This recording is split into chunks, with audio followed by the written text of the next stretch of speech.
4.5 years ago, after my ex-husband and I separated, my son, who was barely 10 years old at the time, threw a shoe at me. Just a few days ago on Mother's Day, he wrote me the most amazing, thoughtful card that any teenage boy, 13-year-old boy, could. So what happened between the ages of shoe throwing nearly 4 years ago to this incredible connection that we have today? Let's go deeper into this. Divorce isn't easy. When a child feels safer with a parent, he or she will act out. I would say the child is more likely to act out with the mom than the father. And I've heard this over and over and over again, but not always the case. So when my ex-husband moved out several years ago, my twins were 10 years old at the time, a boy and a girl. They both had very different reactions. Interestingly enough, my daughter actually witnessed some intense fighting towards the end of our marriage.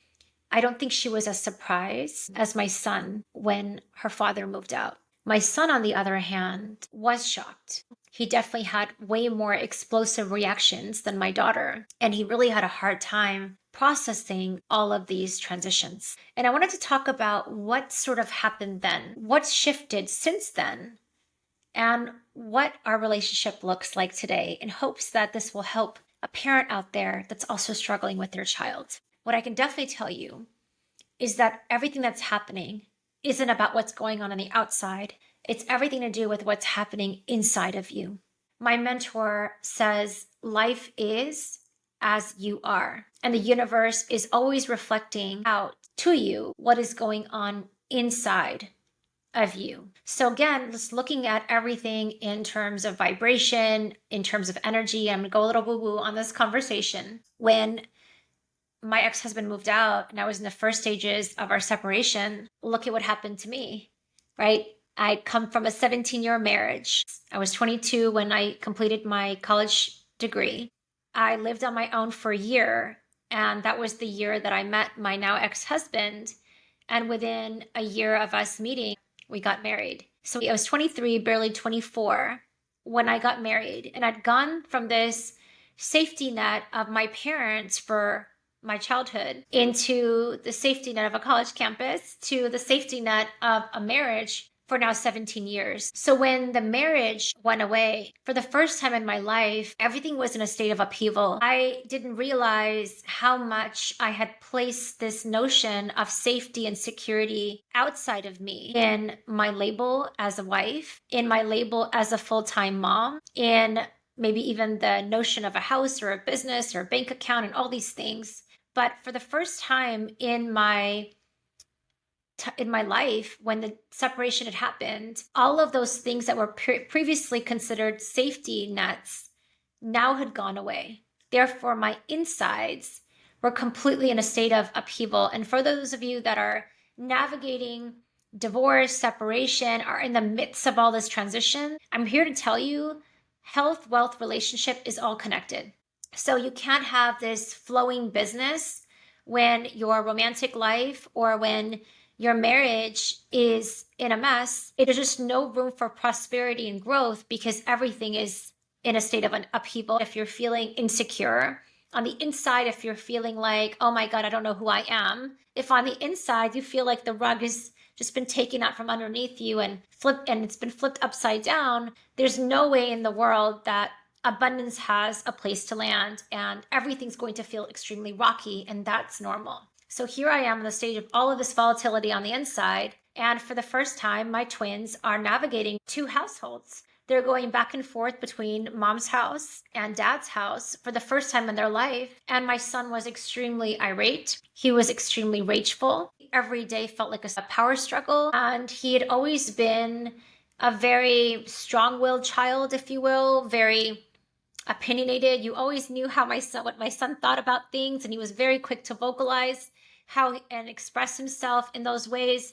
And that's the personality he had way before the separation. So when the separation happened, no wonder he was pissed off. He was upset. Now daddy had left the house, which meant on some level, I think he understood that mom had dad leave. And therefore, all of his anger, all of his projections were completely directed at me. And a particular weekend comes to mind where it started out with us having a few commitments that weekend. And my son took his shoe, his sneaker, as we were about to leave, and he ended up throwing the shoe right towards me. It didn't hit me, but his intent to hurt me was there. And in that moment, I was beyond livid.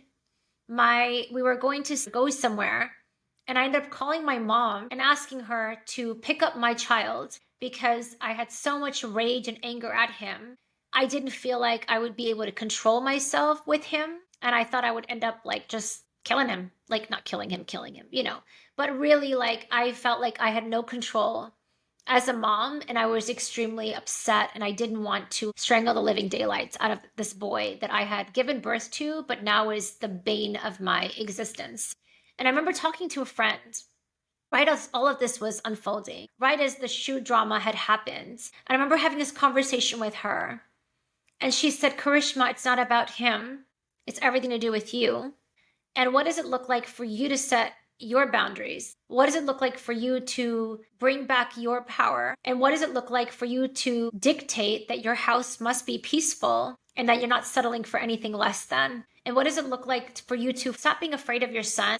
And what did it look like for me to show up differently in order for him to realize that he cannot treat his mother that way? And that weekend for me was a huge pivot in our relationship dynamics, because on some level, and I think those of you that are struggling with your relationship and have children, I think you'll understand when I say I had a lot of mom guilt and I was afraid of my kids being messed up as a result of the divorce. And I was doing anything I could to keep them happy, to overcompensate, to make sure they were okay. And I see this a lot with working parents that are overworking, where there's also a lot of guilt underneath, a lot of shame underneath, and a lot of overcompensation. I've seen this over and over through the years with clients. So I can see it now that there was overcompensating because of the guilt that I was experiencing. But as a result of it, the rules, the boundaries had taken a back burner. And because my son was becoming more and more volatile during our time together, I was afraid of his rage. And I'll be honest, I was afraid of my rage, because his rage brought up my powerlessness, and my powerlessness brought up my rage. And it just became this vicious cycle that created a lot of havoc in my home. And it wasn't fun to be in that environment. It wasn't safe energetically to be in that environment. It was just one fireball being thrown at each other all the time. So that weekend, as my friend asked me that question, Karishma, what does it look like to maintain those boundaries in your home? What does it look like for that house to be safe for all of you?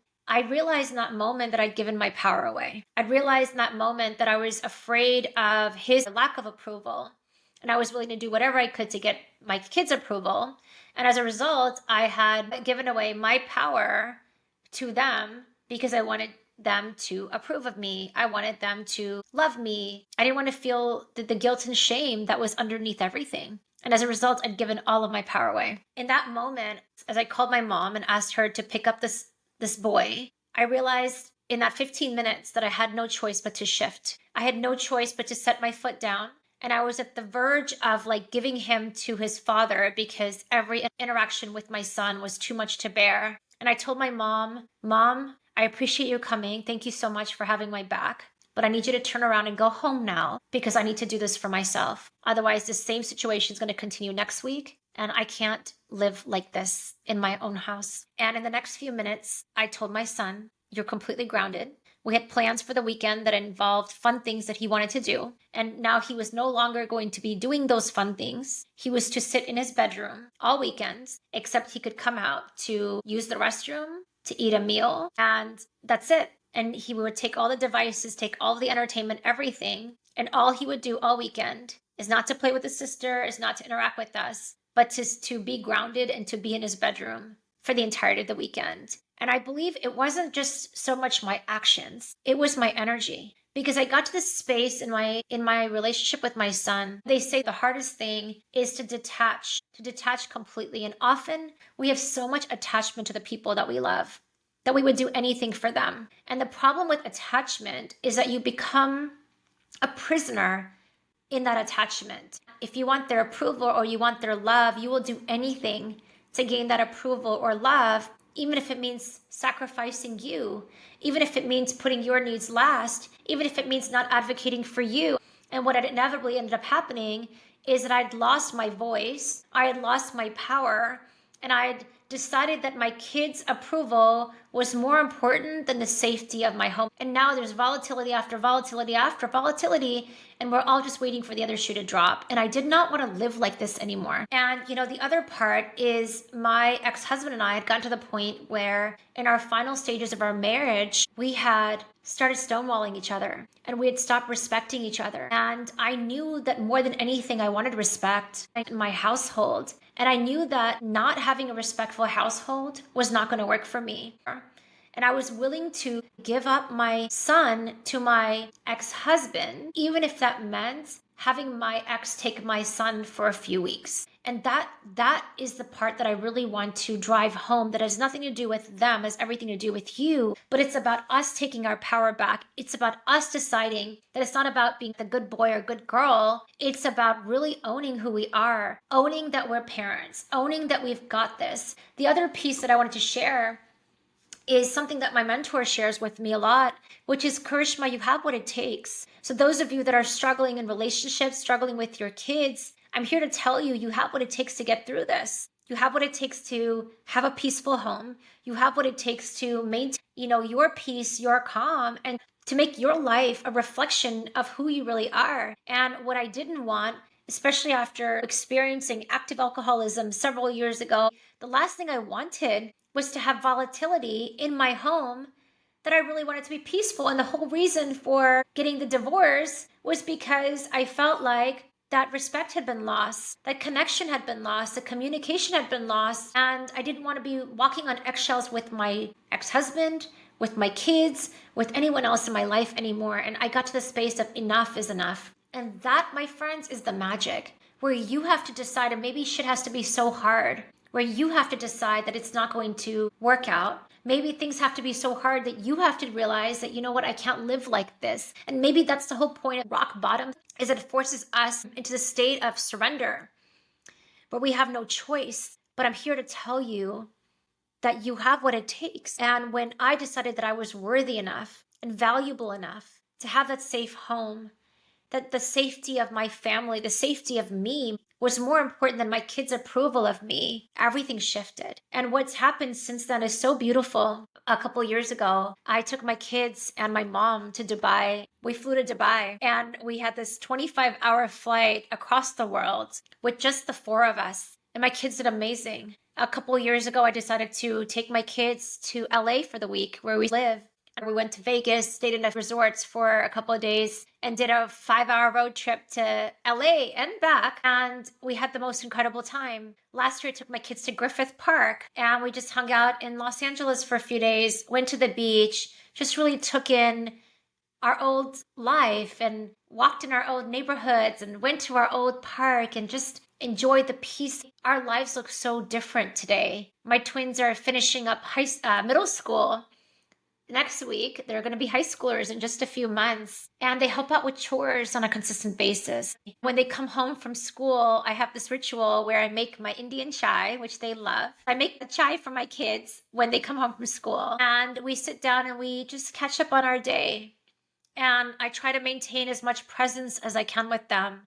I ask them about their day. I ask them about their friends. I am curious about what's going on in their lives. I'm a part of it, and it's not just about me talking down to them. It's me being open with them, me being vulnerable with them, me telling them when things are hard, when things are easy, when I feel sad, when I feel happy, what's going on with my business, the good, the bad, the ugly, the behind the scenes, and maintaining this vulnerability that I never had experienced as a child in my household. And it's such a different way of parenting than the old traditional Indian way, where the parents talk down to the kids and the kids have no choice but be it fear. And that's the childhood that I was raised in. And the shift is so profound because often we end up perpetuating the same patterns that our parents had, the same cultural lineage patterns that our parents had. And I'm here to tell you, you are the legacy. It's not just about getting a divorce or any of that. It's really coming to terms with yourself, deciding that, you know what? I have what it takes. I am enough. I love myself enough to choose a peaceful life. I love myself enough to choose a peaceful relationship, one that's really aligned to me, one that allows profound connection. And I am enough in order for me to have the kind of home that I truly deserve. And if that means advocating for myself for the very first time, that's absolutely perfect and essential. And that decision for me to take my power back in my home is ultimately what I believe has allowed my home to shift in such a transcendent way. I didn't have a household where there was connection and intimacy and friendship displayed with my parents. But I was hopeful that me leaving and getting divorced, that at some point my kids would have the experience of a really connected home, a really present mom, that at some point I could bring someone into my home that could model friendship with my children, that could model love in front of my children, that I could kiss in front of my children and they could see that, wow, like this is what a relationship looks like, where I would laugh with my partner in front of my children. And that's the relationship I have today.